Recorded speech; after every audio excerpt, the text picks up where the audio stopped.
Alright guys, this is the first video to go through looking at our CAD design challenge.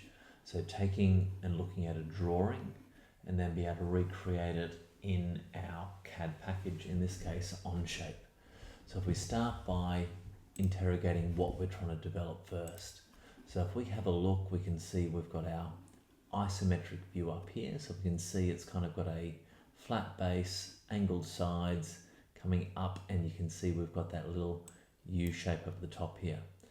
So what we want to be able to identify with this is how we go about creating this. Now there's a few ways we could go about it. We want to try and do the easiest way possible with the least amount of effort is our plan. So if we have a look at our shapes through here, we can see if I split that down the middle, maybe let's just change that to a different color. So if we split that down the middle, we can see that this side here is exactly the same as the other side. So I'm going to go in and model just one of these, and then I'm going to mirror it across, so I'm only doing work once. So I would probably start, this has got the most detail, so I'm going to start with this one on the first sketch. And we can see that we've got the most of the body, we can see the depth here. Most of the body is going to be one extrude. Then we've got this one little piece up here that we need to then extrude again. So my first extrude, I'm going to go backwards with most of it there. And then I'm going to come back and use the same sketch and add that little bit here. So we should have most of the details that we need through here. So if we're ready, we're going to jump over and start creating our design. So I'm going to move that off the screen, and we're going to then go and create our new document. I'm going to call this our practice one, and I'm just going to create that just there. If you've got a folder or an organization, that is always going to be a useful thing to do. So workspace is loading. Most of this work we're going to be doing in just the Part Studio. So I'm always going to be, if we have a look at how it's orientated, that front view, if we come back over here, we can see the front view is always that bottom left corner. So that's where I'm going to start drawing first. So I'm going to create a sketch on my front plane, and you can see now that sketch is created. I'm just going to hide those other ones as we go. Now if I press N, that's going to take me normal to the sketch that I was just working with. So the first thing I'm going to do is I'm going to add a line, but I'm actually going to hit Q, which then brings up construction as well. So there's going to be my center line. Now if I have a look back at my drawing, I want that to be 40 high. So you can see 40 is what I'm working with there. So I'm going to type 40 on that one, enter and hit escape, and there's my first detail as I go. Okay, so I've got my next piece of information that I'm going to start with, and if we have a look down here, I've got 80 across. So I'm going to start by drawing that one, and then I've got an angle up. I can see that that angle is 10 across. So because that's 45 degrees, I'm going to build that out as it says, but you should be able to work out, if I go then, we said half of that is going to be 40. So I can hit 40 on that. Then I'm going to bring the next one, which I know is that one. Now, I know it's going to be 10, but if I just want to use what's there, I'm going to use the dimension. And I can do that for angles as well. So I know that one's going to be 45. And then I'm going to go back to my line tool to add the next part.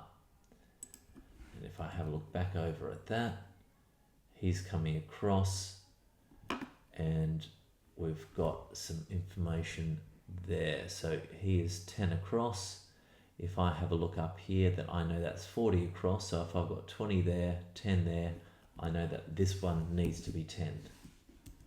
So if I come back over here, 10 there, and then I can go up from there.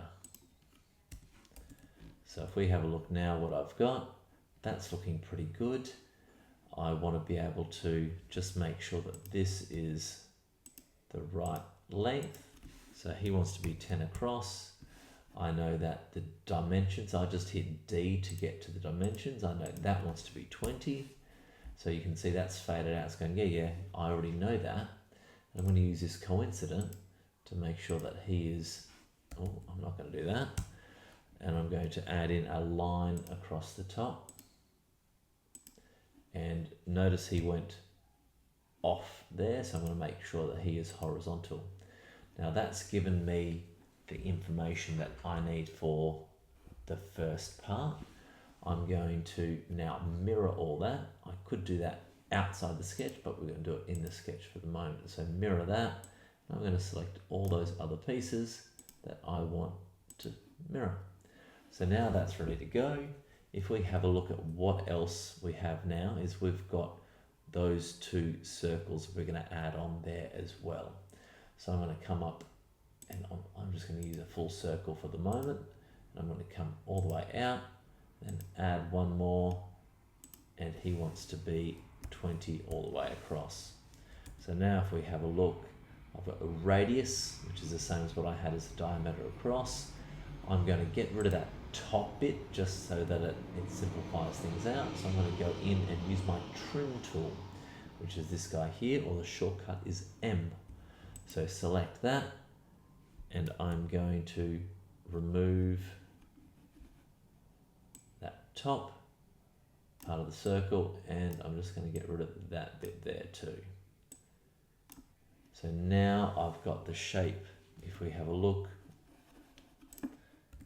at what I've got, that shape looks just like what we've got in our drawing. Now I'm going to start by extruding backwards that 30 for most of the body, and then I'll add on that little arc at the front. So I'm going to come back over here. I'm finished with my sketch for the moment. I'm going to hit my extrude or Shift E as the shortcut, and I'm going to select that whole body. Now I actually want this to go backwards, so I'm going to flip that around, and I'm going to change that depth to be the 30 that I need. All right, so I'm happy with that. That's given me everything. I'm creating a new body, and there's my part one.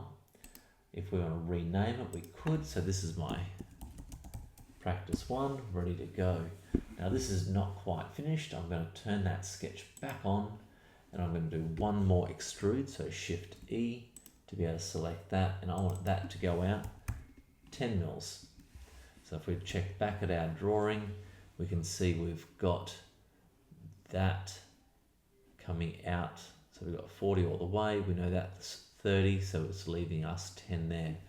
So you notice that we don't have all of the dimensions on every face, but we've got all the detail that we need across the drawing. So we've got to be able to read and interpret the drawing to be able to do this.